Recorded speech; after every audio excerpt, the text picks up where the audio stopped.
வணக்கம். இது அறம், பொருள், இன்பம், வீடு என்ற 4 நம்முடைய பழைய வார்த்தைகளை விளக்கக்கூடிய வீடியோ. மேலும் அதன் தொடர்ச்சியாக சரியை, கிரியை, யோகம், ஞானம் என்பதை விளக்கி சொல்ல வேண்டிய நிலை இருக்கிறது. இந்த வார்த்தைகள் நமது முன்னோர்களால் நீண்ட காலமாக பயன்படுத்தப்பட்டு வந்திருக்கிறது. எதற்காக இந்த வார்த்தைகள் என்றால், நாம் யோக பயிற்சியில் இருக்கும் பொழுது யோக வாழ்க்கையில் இருக்கிறோம் என்று பொருள். அதை யோக மார்க்கம் என்று குறிப்பிடுவார்கள். யோக வழியில் இருக்கும் பொழுது முறையான படிகள் என்று அங்கு இருக்கிறது. படிகள் என்றால் இப்படி அது அமையும் என்பதுதான் நம்முடைய முன்னோர்களின் தெளிவான விளக்கம். அதை சொல்லக்கூடியது தான் இந்த 4 பதங்கள். முதல் 4 பதம் அறம், பொருள், இன்பம், வீடு. அடுத்த 4 பதம் சரியை, கிரியை, யோகம், ஞானம் என்பது. இவைகளை நாம் வரிசையாக அடுத்தடுத்து பார்க்கலாம். முதலில் அறம், பொருள், இன்பம், வீடு என்றால் என்ன என்பதை பார்த்து விடலாம். அறம் என்றால் அறவாழ்வை நாம் மேற்கொள்வது. அறம் என்றால் ஒழுங்கான, தவறு இல்லாத ஒரு வாழ்க்கையை நாம் வாழ்வது. நாம் வாழ்வதால் யாருக்கும் எந்த தொந்தரவும் இல்லாமல் இருக்கிறதா என்று நாம் பார்த்து கொள்ள வேண்டும். நம்மால் யாருக்கும் தொந்தரவு இருக்கக்கூடாது. அப்படிப்பட்ட வாழ்க்கையை நாம் அமைத்து கொள்ள வேண்டும். திருட்டு, கொலை, மற்றவர்களுக்கு சொந்தமான பொருட்களை அவர்களுடைய விருப்பமில்லாமல் அபகரித்தல், பொய் சொல்லுதல், போதைப் பொருட்களை எடுத்துக்கொண்டு வாழாமல் இருத்தல், பிறகு பொழுதுபோக்கு விஷயங்களில் நம்மை நாம் அதிகமாக ஈடுபடுத்தி கொள்ளாமல் இருத்தல், நம்முடைய சுதந்திரம் எப்போதும் நம் கையில் இருப்பதாக பார்த்து கொள்வது தான் அவசியம். நீங்கள் பொழுதுபோக்கு விஷயங்களில் ஈடுபடுத்திட்டீங்க அப்படின்னா அதிலேயே நாம் அடிமையாகி விடுவோம். அதிலிருந்து நம்மை நாம் அதன் பிறகு மீட்டெடுக்க முடியாது. இதையெல்லாம் கொண்டது அறவாழ்க்கை. அறவாழ்க்கையை நீங்கள் விளக்கி கொள்ள வேண்டுமானால் திருக்குறளில் அறத்துப்பாலை முழுமையாக படித்தால் போதுமானது. சரிங்களா?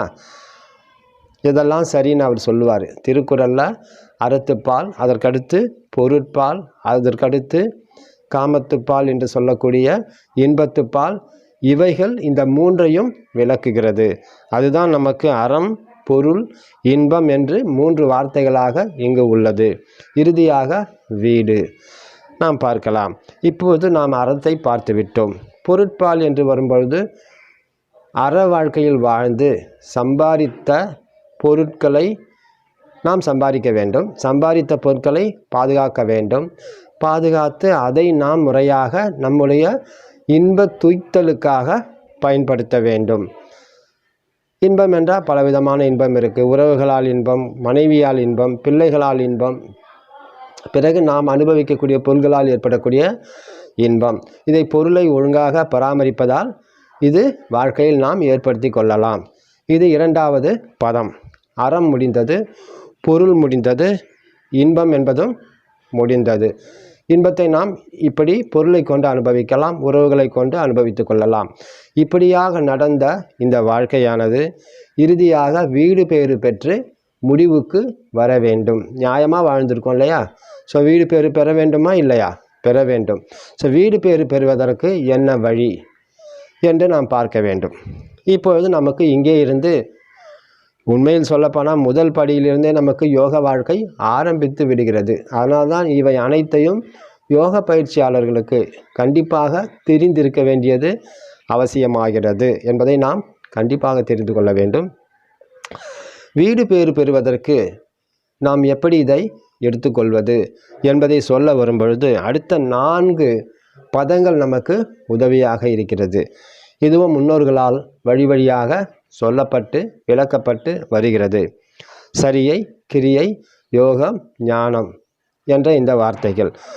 சரியை என்றால் ஏற்கனவே சொன்னது போல் அற வாழ்க்கையில் நாம் எப்போதும் இருப்பது.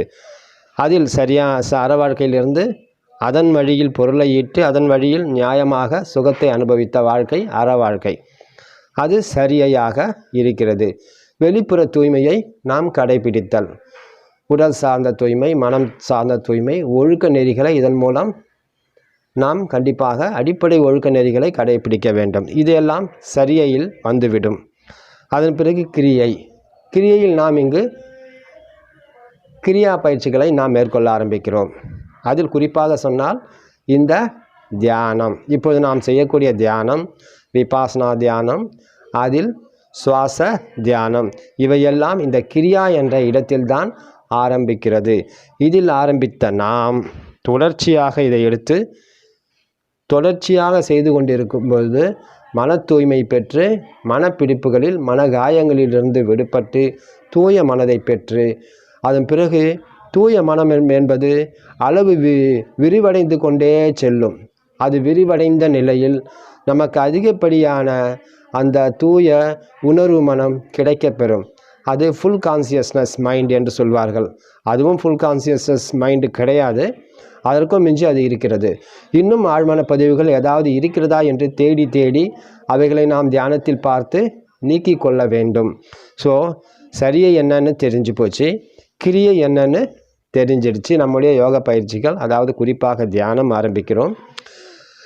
அதன் பிறகு யோக நிலை என்பது தானே வந்து அமையும். தியானம் முதிரும் பொழுது, தொடர்ச்சியான தியானம் செய்யும் பொழுது, பல ஆண்டுகளாக தியானத்தில் நாம் இருக்கும் பொழுது யோக நிலை என்பது தானே வந்து அமைகிறது. யோகம் என்பது இயற்கை நமக்கு கொடுக்கும் ஒரு பிரசாதமாக இருக்கிறது. யோகம் என்பது வந்து அமைந்த பிறகு உங்களுக்கு எல்லாம் லேசாக ஆகிவிடும். வாழ்க்கையில் உங்களுடைய பிரச்சனைகள் எல்லாம் தனியாக நிற்கும், நீங்கள் தனியாக இருப்பீங்க. உங்கள் பிரச்சனை பெருமளவு தீர்ந்து போயிருக்கும். தீராத பிரச்சனைகளும் தனியாக அது நின்று கொண்டிருக்கும். அதன் பிறகு நீங்கள் தனிமையாக அற்புதமான ஒரு வாழ்க்கையில் வாழ்ந்து கொண்டிருப்பீர்கள். யோக நிலை சித்தியான பிறகு, சித்தி அடைதல் என்றால் அதை வந்து நமக்கு அடைதல், நமக்கு வந்து கிடைத்துவிட்ட நிலை. யோகம் என்பது ஐக்கிய நிலை. எதை பார்க்கிறோமோ அதுவோடு நாம் ஐக்கியமாகி இருப்போம், அதுவாகவே ஆகியிருப்போம். ஒரு வேலையை செய்தால் வேலையாக மட்டுமே இருப்போம். வேலையில் வேறு ஒரு அடையாளமே அங்கே இருக்காது. வேலை மட்டும்தான் நடக்கும், நம்முடைய அடையாளம் அங்கே ஒன்றுமே இருக்காது. எதையாவது பார்த்தால் அந்த பார்க்குற அந்த விஷயமாகவே நாம் அங்கு மாறி இருப்போம். அங்கு நம்முடைய அடையாளம் என்பது எதுவுமே இல்லை. நம்முடைய அடையாளத்தை எல்லாவற்றையும் நாம் தியானத்தில் பார்த்து விட்டோம், பார்த்து அதை கரைத்து எடுத்து போட்டு விட்டோம். அதனால் யோகத்தில் தூய யோக நிலை பெற்றவர் இப்படிப்பட்ட அனுபவத்தில் இருப்பார். அவர் எதை தொட்டாலும் அற்புதமாக செய்து முடிப்பார். எதை பார்த்தாலும் அதை அங்கேயே புரிந்து கொள்வார்.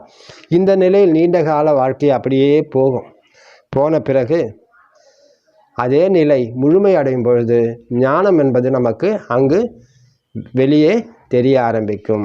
இது இறுதியான ஞானத்தை பெறக்கூடிய ஒரு நிலை. இப்படியாக இந்த அடுத்த 4 பதங்களான சரியை, கிரியை, யோகம், ஞானம் என்ற இந்த நான்கையும் நாம் பெற்று வாழ்க்கையில் உயர்ந்துவிட முடியும் என்பதை இதன் மூலமாக நீங்கள் தெளிவாக புரிந்து கொண்டிருப்பீர்கள் என்று நான் நம்புகிறேன். மேலும் நாம் சந்திப்போம். அதுவரை நன்றி, வணக்கம்.